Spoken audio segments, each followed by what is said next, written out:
होली खेले चारों भैया अवध में, होली खेले चारों भैया। अरे होली खेले चारों भैया अवध में, होली खेले चारों भैया। होली खेले चारों भैया अवध में, होली खेले रघुरैया।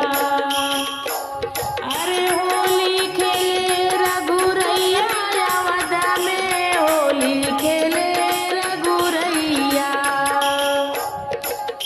सरयू के तट कभी यमुना के तट पर, सरयू के तट कभी यमुना के तट पर, यमुना के तट कभी यमुना के तट पर, यमुना के तट कभी यमुना के तट पर।